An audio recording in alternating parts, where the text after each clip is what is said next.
Vamos dar continuidade ao estudo da iniciação espírita.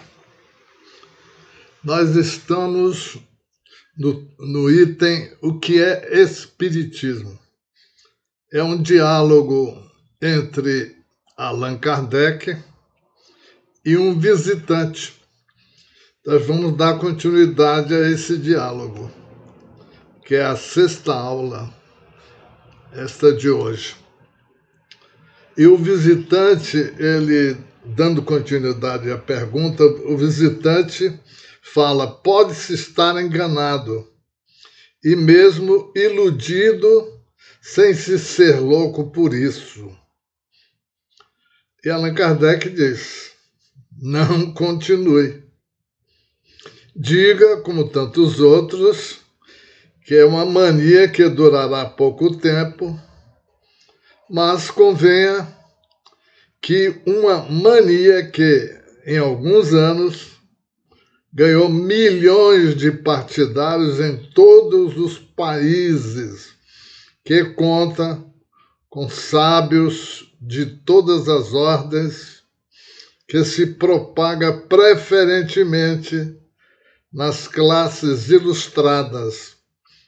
É uma singular mania que merece algum exame. Então o visitante continua: tenho minhas ideias sobre o assunto, é verdade, mas não são de tal modo absolutas que eu não consinta em sacrificá-las à evidência. Dizia-lhe eu, então, que existe um certo interesse em convencer-me. Confesso-lhe que devo publicar um livro onde me proponho a demonstrar ex professo, palavras do visitante, aquilo que olho como erros. E como esse livro deve ter um grande alcance e atacar os espíritos, se eu chegasse a ser convencido, não o publicaria. Se eu chegasse a ser convencido, não o publicaria. E Allan Kardec fala para ele: ficaria desolado, senhor, de privá-lo do lucro de um livro que deve ter grande alcance. Não tenho, de resto, interesse algum em impedi-lo de o fazer. Desejo-lhe, ao contrário, um grande sucesso, visto que isso nos servirá de prospecto e de anúncio. Quando algo é atacado, a atenção é despertada.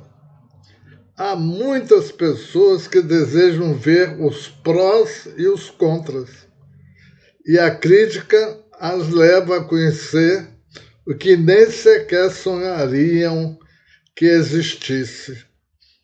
É dessa maneira que, com a propaganda, sem o querer, trazem-se proveitos àqueles que se quer prejudicar. A questão dos espíritos é, aliás, tão palpitante de interesse, aguça a curiosidade a tal ponto que basta chamar para ela a atenção para se ter vontade de aprofundá-la. E o visitante continua, né? Então, segundo o senhor, a crítica não serve para nada. A opinião pública é completamente inútil. É isso? E Allan Kardec diz: não olho a crítica como a expressão da opinião pública, mas como uma opinião individual que pode enganar-se. Leia a história e verá quantas obras-primas foram criticadas a sua aparição, porque não as impediu de permanecerem obras-primas. Quando alguma coisa é má, nem todos os elogios possíveis a tornarão boa. Se o espiritismo é um erro, cairá por si mesmo. Se é uma verdade, nem todas as diatribes farão dele uma mentira. Seu livro será uma aprovação pessoal do seu ponto de vista. A opinião pública julgará se o senhor observou corretamente. Por isso, quererão ver.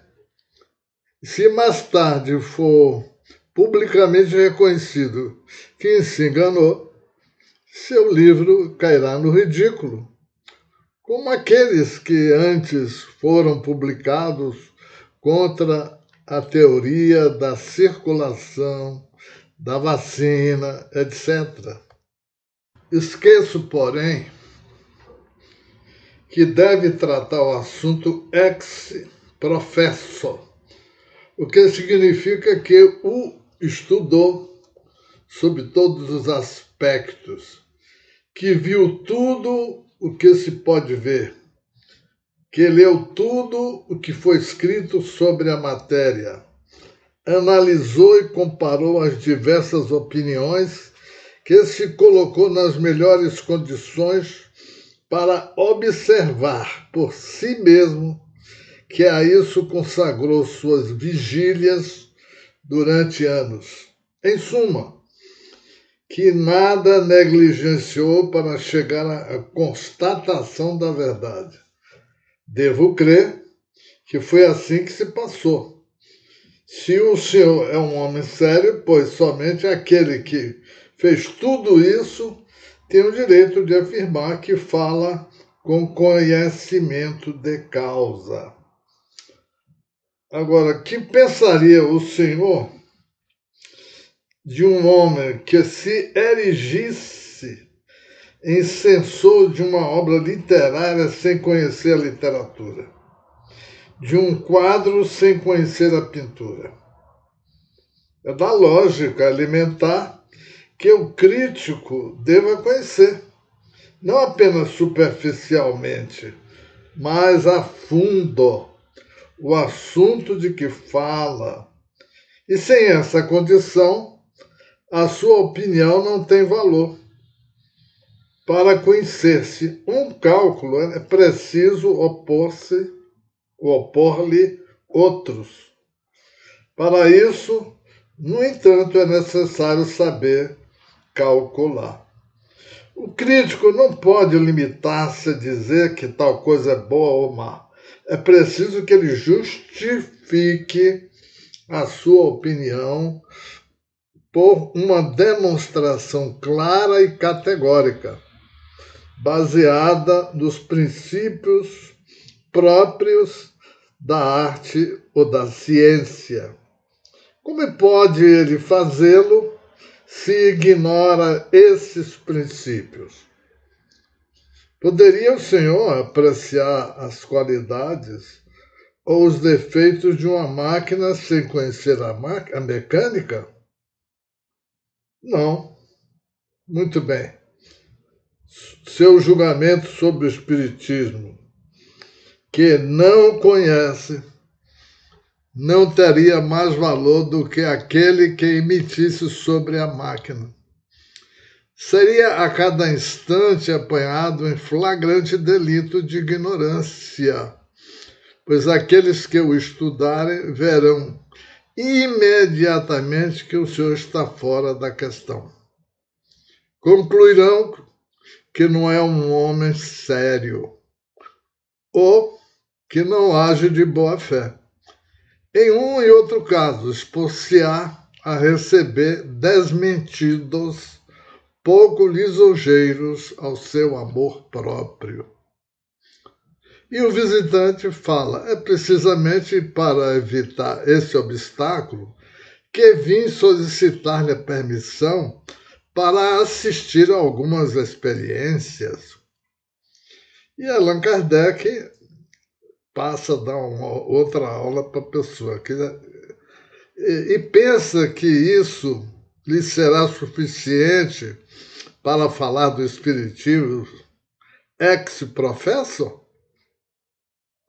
Porém, como poderia compreender as experiências e, ainda mais, julgá-las, se não estudou os princípios que lhes servem de base? Como? Como poderia apreciar o resultado satisfatório ou não de ensaios metalúrgicos, por exemplo, se não conhecesse a metalurgia? Permita-me que lhe diga, Senhor, que o seu projeto é exatamente como se, não conhecendo nem a matemática nem a astronomia, fosse dizer a um daqueles senhores do observatório: Senhor, desejo fazer um livro sobre astronomia e provar depois que o seu sistema está errado. Porém, como desconheço os princípios, deixe-me olhar uma ou duas vezes através das suas lunetas. Isso bastará para que eu fique conhecendo tanto quanto o Senhor. É somente por extensão que o termo criticar é sinônimo de censurar. Em uma acepção própria e de acordo com a sua etimologia, significa julgar, apreciar. A crítica pode então ser aprovativa ou desaprovativa. Fazer a crítica de um livro não é necessariamente condená-lo. Aquele que compreende esta tarefa deve fazê-lo sem ideias preconcebidas. Porém, se antes de abrir o livro já condenou em seu pensamento, seu exame não pode ser imparcial. Tal é o caso da maior parte daqueles que falaram do Espiritismo, baseado somente na palavra. Formaram uma opinião e procederam como um juiz que desse uma sentença sem dar-se ao trabalho de examinar o processo. Disso resultou que seu julgamento levou-os a falsas conclusões que, em lugar de persuadir, provocaram o riso. Quanto àqueles que seriamente estudaram a questão, em sua maior parte mudaram de opinião e diversos adversários tornaram-se aliados ao verem que se tratava de algo totalmente diferente do que antes haviam imaginados. Mas o visitante continua. Fala o Senhor do exame dos livros em geral. Acredita que seja materialmente possível a um jornalista ler e estudar todos aqueles que lhes passam pelas mãos, principalmente quando se trata de teorias novas, que precisariam aprofundadas e verificadas? Seria a mesma coisa exigir de um editor que lesse todas as obras que saem do prelo, do seu prelo. E Allan Kardec continua dando explicações para o visitante. A um raciocínio tão judicioso, nada tenho a responder senão que, quando não se tem tempo de fazer uma coisa conscienciosamente, é melhor nela não se imiscuir, e que vale mais fazer apenas uma coisa boa do que fazer 10 más. E o visitante fala: não creia, Senhor, que minha opinião tenha sido formada superficialmente. Vi mesas rodarem, baterem, vi pessoas que asseguravam escrever sob a influência dos espíritos, porém estou convencido de que nisso havia charlatanismo. E Allan Kardec: quanto pagou para assistir a tal manifestação, ou a tais manifestações? Aí o visitante respondeu: absolutamente nada, certamente. E Allan Kardec então continua: eis então charlatães de singular espécie que desse modo reabilitarão o nome. Até agora não se tinham visto charlatões desinteressados.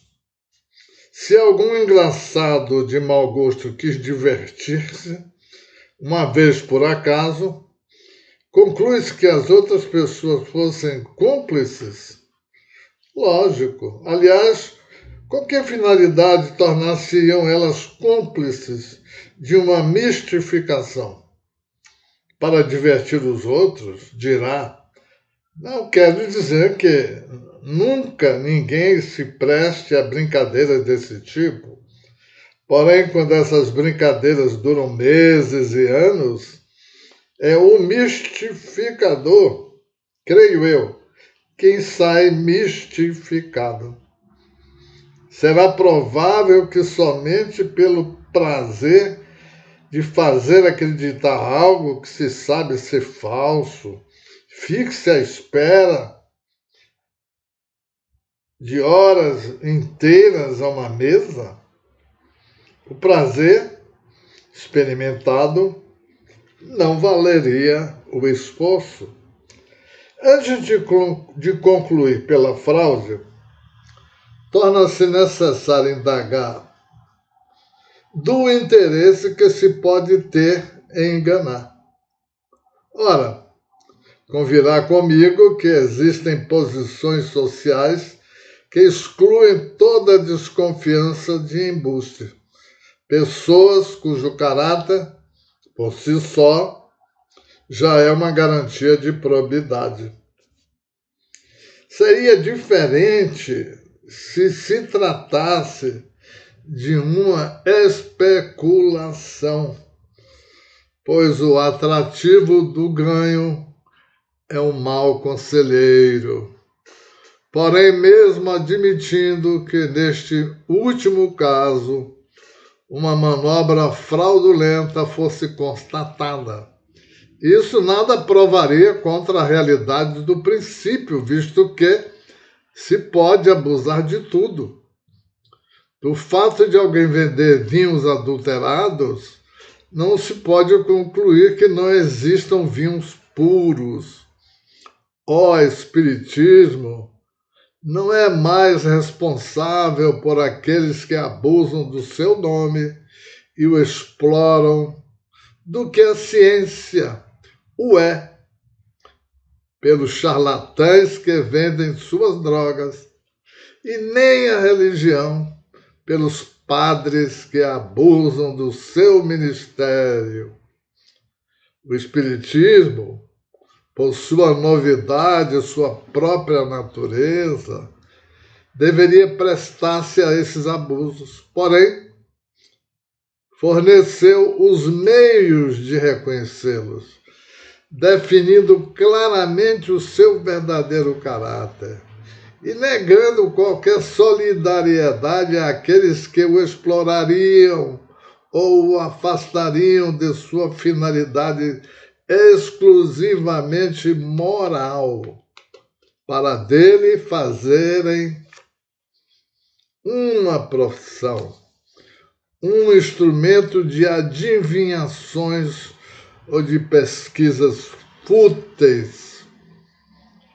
Desde que o Espiritismo traça por si mesmo os limites dentro dos quais se encerra, fixa o que diz e o que não diz, o que pode e o que não pode, o que é e o que não é em suas atribuições, o que aceita e o que repudia. O erro está com aqueles que, não se dando ao trabalho de estudá-lo, julgam-no por suas aparências, que, encontrando saltimbancos, usando o nome de espíritos para atrair passantes, que dizem gravemente: eis o que é o Espiritismo, sobre quem, em definitivo, cai o ridículo, afinal.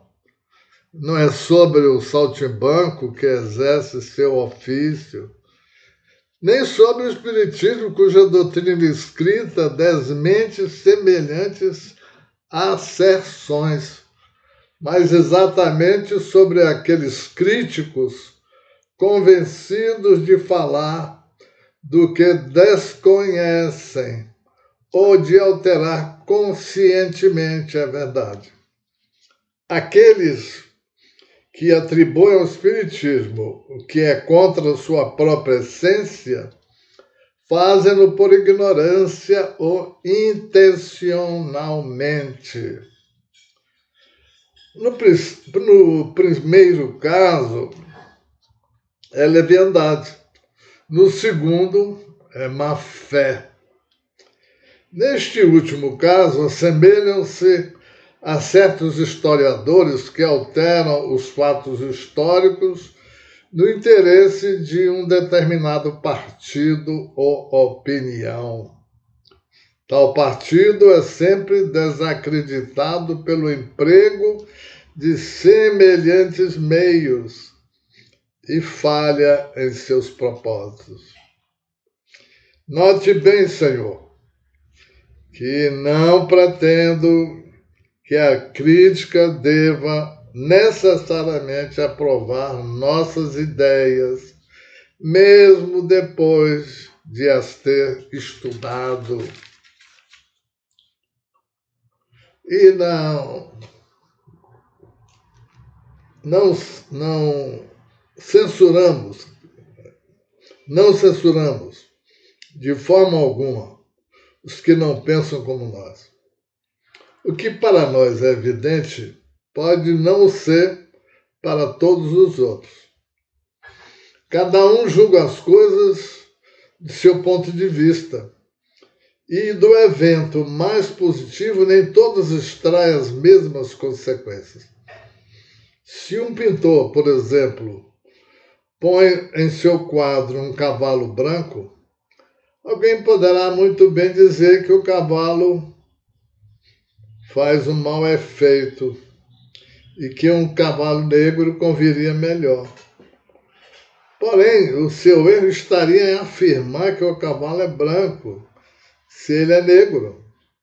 Eis o que faz a maior parte dos nossos adversários.